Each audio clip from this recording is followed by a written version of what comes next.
আসসালামু আলাইকুম। প্রিয় দর্শক, সামনে নির্বাচন এবং এই নির্বাচনে একটা গুরুত্বপূর্ণ আমি কয়েকদিন আগেও বলেছিলাম কিন্তু আমি কয়েকদিন আগেও আমারই একটা কনটেন্টে বলেছিলাম যে আগামী নির্বাচনে আওয়ামী লীগ থাকছে না। এরকমই বোঝা যাচ্ছে যতটুকু যা বুঝতে পারছি।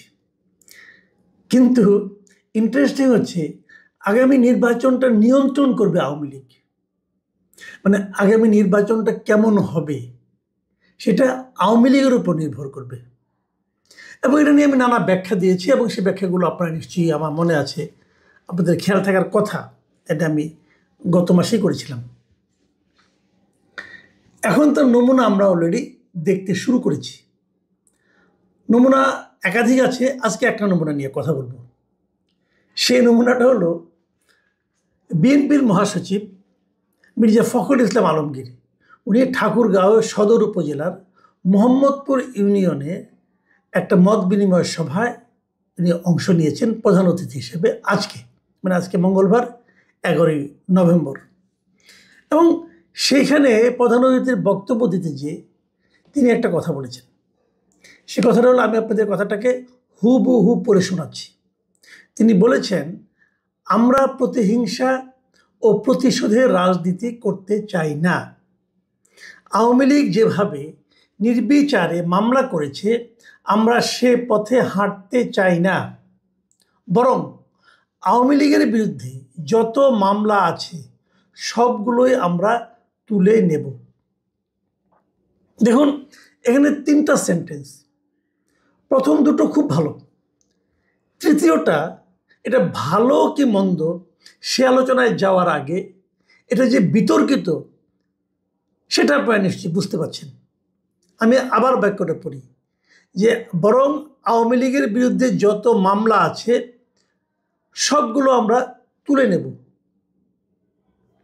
এখন এটা পড়ে আপনার কাছে অবিশ্বাস্য ঠেকতে পারে যে বিএনপি আওয়ামী লীগের বিরুদ্ধে 5ই আগস্টের পরে, গত বছরের 5ই আগস্টের পরে আওয়ামী লীগের বিরুদ্ধে যত মামলা হয়েছে, যত মামলা, এর মধ্যে অনেক হয়রানিমূলক মামলা আছে, অনেক আছে, যত মামলা আছে সেই মামলাগুলোর 90%-এরও বেশি মামলার বাদী হচ্ছে বিএনপি অথবা যুবদল অথবা ছাত্রদল অথবা স্বেচ্ছাসেবক দলের কোনো না কোনো নেতা বা কর্মী। এতে কোনোই সন্দেহ নাই। তো আওয়ামী লীগ বিভিন্ন মামলা বাণিজ্যের কারণে, মানে যাদের মামলা বাণিজ্যের কারণে এত কষ্ট করেছে, এত হয়রানির মধ্যে আছে, অনেকে বাড়িতে থাকতে পারে না, দৌড়ের উপর আছে, সেই দলটার এই মহাসচিব বলছে যে তিনি সব হয়রানিমূলক মামলাগুলো, হয়রানিমূলক বলেননি, বলেছে আওয়ামী লীগের বিরুদ্ধে যত মামলা আছে সব মামলা ওনারা উঠিয়ে নেবেন। শুনতে একটু অবিশ্বাস্য লাগে নাকি? লাগে, আমার লেগেছিল বলে আমি কয়েকটা মানে আপনার মিডিয়া চেক করলাম এবং আমি দেখলাম কোথাও ওই ভিডিওটা পাওয়া যায় কিনা। আমি ভিডিওটা পেয়েছি, একটা জাগো নিউজে আমি এটার ভিডিওটা পেলাম এবং সেই ভিডিওটা আমি দেখলাম এবং সেটাকে আমি ডাউনলোড করে রাখলাম যে পরবর্তীতে যাতে নাকি যদি কেউ চ্যালেঞ্জ করে আমি দেখাতে পারবো। আমি দেখলাম উনি এই কথাগুলো হুবহু বলেছেন। তো এটা শোনার পর আবার তাৎক্ষণিক প্রতিক্রিয়াটা কী হলো? তাৎক্ষণিক প্রতিক্রিয়া হলো, উনি যদি বলতেন যে যত হয়রানিমূলক মামলা আছে এগুলো আমরা তুলে নেব, তাহলে আমি কেন, আমার তো মনে হয় সবাই খুশি হতেন। কারণ হয়রানিমূলক মামলার মানেই তো হচ্ছে যে কাউকে হয়রানি করার জন্য মামলার আশ্রয় নেওয়া। মানে ওটা আসলে মামলাই না, কেবল হয়রানি। তো আপনি হয়রানি কেন করবেন? আপনি কাউকে হয়রানি করতে পারেন না, নিজের দলের লোককেও পারেন না, আওয়ামী লীগকেও পারেন না, জামাতকেও পারেন না, এনসিপিকেও পারেন না, কাউকে আপনি হয়রানি করবেন কেন? হয়রানি করাটা তো কোনো ভালো কথা না। আর যিনি অন্যায় করেছেন তার বিরুদ্ধে মামলা হবে, সেই মামলা যেই অন্যায় করুক তার বিরুদ্ধে মামলা হবে এবং সেই মামলার সর্বোচ্চ সাজাই হওয়া উচিত, যথাযথ সাজাটাই হওয়া উচিত আমি মনে করি, সেটা হবে।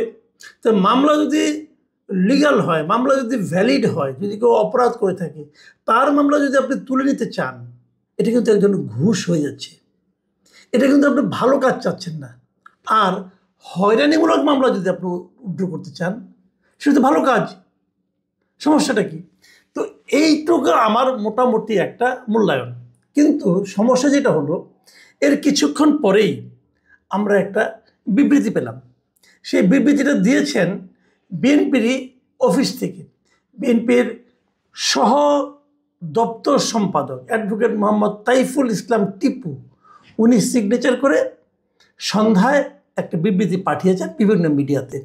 এবং সেখানে মির্জা ফখরুল ইসলাম আলমগীর বলেছেন যে গণমাধ্যমে নাকি ওনার বক্তব্য ভুলভাবে উপস্থাপন করা হয়েছে। তো আমি কিন্তু এই ধরনের আশঙ্কা করেছিলাম যে উনি এটা বলবেন, কিন্তু বলবেন কীভাবে এটা আমি বুঝতে পারলাম না। কারণ আমি তো এই বক্তব্যটা শুনেছি, গণমাধ্যম যারা লিখেছে, আমি একাধিক পত্রিকার বক্তব্যটা দেখেছি, ওনার বক্তব্যটা সবাই দেখেছি এবং সবাই মিলিয়ে নিয়েছে কিনা আমি জানি না, অনেক জায়গায় ভিডিওটাও আছে। এবং আজকে যখন ওনার এই বক্তব্যটা পেলাম, আমি এটা আবার মিলিয়ে নিলাম এবং আমি ধারণা করেছিলাম এরকম কিছু একটা হবে। কারণ আমাদের পলিটিক্যাল লিডারদের এ ধরনের একটা প্রবণতা, এ ধরনের একটা অভ্যাস কাজ করে যে বলার সময় খেয়াল করে না, কিছু একটা বলে ফেলে, পরে হয়তো কোনো জায়গা থেকে চাপে পড়ে, অথবা কেউ সমালোচনা করে, অথবা কেউ ধমক দেয়, কোনটা হয়েছে ওনার ক্ষেত্রে বলতে পারবো না, অথবা উনি নিজেই বুঝতে পেরেছেন এটা যে বললাম, বলে কি ঠিক করলাম, বুঝে পরে উনি একটা বিবৃতি দিলেন। এবং সেই বিবৃতিতে তিনি কি বলেছেন সেটাও আপনাদেরকে আমি পড়ে শোনাই। তিনি বলেছেন, আমি আমার বক্তব্যে বলেছি যে আমরা প্রতিশোধের রাজনীতি করতে চাই না, আওয়ামী লীগের মতো হয়রানিমূলক মামলা করতে চাই না। আমি আমার দেওয়া বক্তব্যে আরও বলেছি যে এই ইউনিয়নে হয়রানিমূলক কোনো মামলা হলে আমরা তুলে নেব, কিন্তু দেশব্যাপী হয়রানিমূলক মামলা দায়ের কিংবা মামলা তুলে নেওয়ার বিষয়ে আমি কোনো বক্তব্য দিইনি। এটা হলো ওনার নতুন ব্যাখ্যা। মানে ওনার আগের দেওয়া বক্তব্যটাকে উনি এক্সপ্লেইন করে এটা বলতে চেয়েছেন, কিন্তু এইটা যিনি যা বলেছেন এটা কিন্তু উনি আসলে উচ্চারণ করেননি ভাই। আমি মির্জা ফখরুল ইসলাম আলমগীর আপনাকেই বলছি, আপনি ভিডিওটা আরেকবার দেখেন, আপনি কি বলেছেন। আপনি যা বলেননি হয়তো আপনি এটা বলতে চেয়েছেন, হতে পারে এমন, কিন্তু অনেক সময় এমন হয় যে আমি বলতে চেয়েছি কিন্তু পরে আর বলা হয়নি, অথবা অন্যভাবে বলে ফেলেছি, উচ্চারণে একটু ঝামেলা ছিল, হতেই পারে। সবচেয়ে ভালো কি ক্ষমা চান, যে আমি এটা বলিনি, অথবা যেটা আমি বলেছি এটা আমি বলতে চাইনি, মুখ দিয়ে বেরিয়ে গেছে, হলো। কিন্তু আপনি যে ব্যাখ্যা দিলেন, এই ব্যাখ্যা দিয়ে বিষয়টাকে কিন্তু আপনি আরও আউলাইয়া ফেলেছেন ভাই, সিম্পলি আউলাইয়া ফেলেছেন, লেজে গুবরে করে ফেলেছেন। আমি আপনাকে বলি কেন, যে কথাটা আপনি ব্যাখ্যাটা দিয়েছেন খুব তাড়াহুড়োকে ব্যাখ্যা দিয়েছেন, তো কে ড্রাফট করেছে আমি জানি না, এখানেও কিছু ঝামেলা কিন্তু আছে। যেমন ধরেন, আপনি বলেছেন যে আওয়ামী লীগের মতো হয়রানিমূলক মামলা করতে চাই না। এর অর্থ কি? এর অর্থ কি আপনারা কখনোই আওয়ামী লীগের মতো হয়রানিমূলক মামলা করতে চান না? গত বছর 5 আগস্টের পরে কি কোনো হয়রানিমূলক মামলা বিএনপির নেতাকর্মীরা করে নাই? বলেন করছে কিনা? করে নাই। নাকি আপনি বলতে চাচ্ছেন যা করছে আর নতুন করে করতে চাই না? এই তো বলতে পারেন যে এখন থেকে আর আমরা কোনো রকম হয়রানিমূলক মামলা করতে চাই না, হতে পারে এটা। তাহলে আমার প্রশ্ন হলো, ভাইরে, এখন আর নতুন করে কি মামলা করবেন?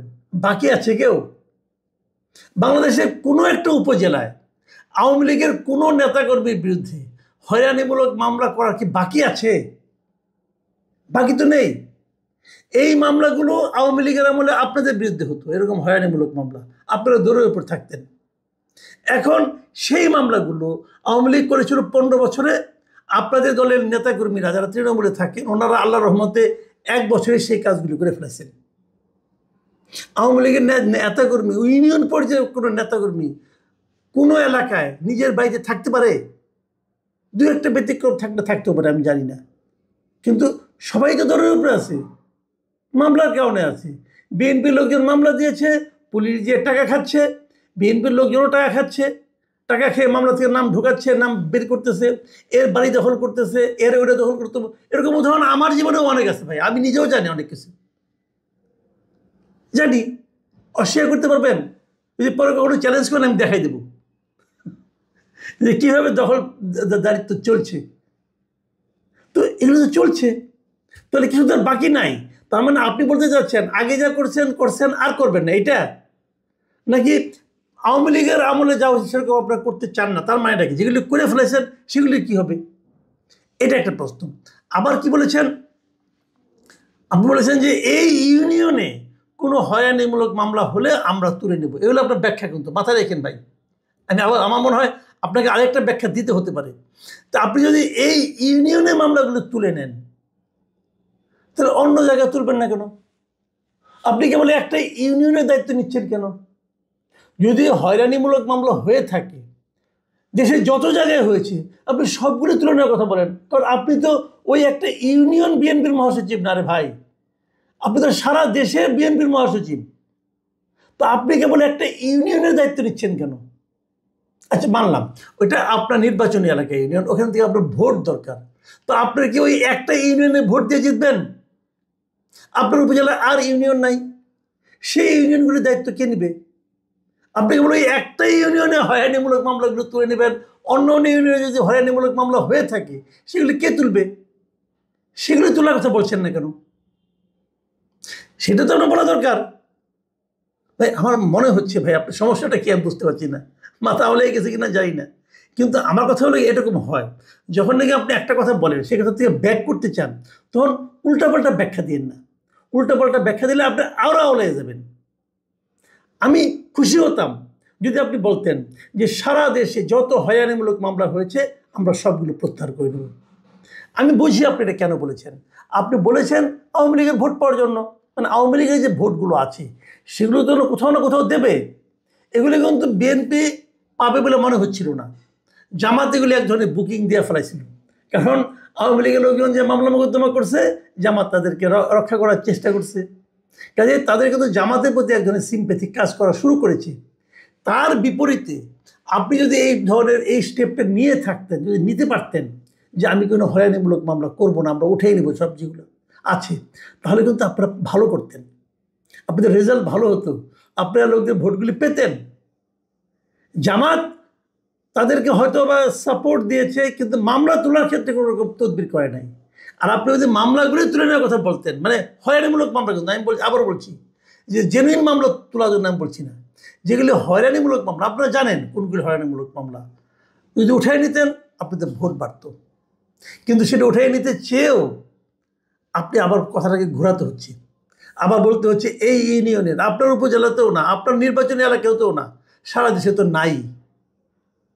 যাই হোক, ভুলে একটা ভালো কথা বলেছিলেন, সেই ভালো কথাকে আবার উড্র করতে যেয়ে আরও আওলা বাঁধিয়ে ফেলেছেন। আমি বলবো ভালো কথায় ঠিক থাকুন, ভালো কথায় স্থির থাকুন। হয়রানিমূলক মামলা আপনি যদি তুলতে চান, আপনি দল আপত্তি করবে কেন? দল তো খুশি হবে, কারণ হয়রানি করবেন না আপনি কাউকে, এটাই যে কথা, আর তো কিছু না। জেনুইন মামলাগুলো থাকুক, তাহলে কিন্তু আমার মনে হতো সেটা হতো প্রপার রাজনীতি। আমি জানি না এভাবে বিএনপি লিডাররা কি বলতে চাচ্ছেন, ভোট পাবেন কি না অন্যদেরকে, অথবা নাকি ওদের ওই ভোটগুলি ছাড়াই জিততে চান, সেটা আপনাদের ব্যাপার, আমার কোনো ব্যাপার নেই এখানে। কিন্তু আমার বক্তব্য হলো হয়রানিমূলক মামলা যারা নাকি দৌড়ের উপরে আছেন, যারা নাকি ভোগান্তির শিকার হচ্ছেন, তাদের সেই ভোগান্তি থেকে রক্ষা করা কিন্তু এই রাজনীতিবিদদেরই দায়িত্ব। যারা সৎ রাজনীতিবিদ তাদেরই দায়িত্ব। তারা যদি সেই উদ্যোগটা নেন তাহলে সেটা সবার জন্য ভালো হবে। এবং যে ঐক্যবদ্ধ জাতির কথা আপনি নেত্রীর বরাতে আপনি বলেছেন, সেই ঐক্যবদ্ধ জাতি পেতে হলে এই কাজটা করা ছাড়া ভাই আর কোনো উপায় নাই। প্রিয় দর্শক, এখন এ পর্যন্ত।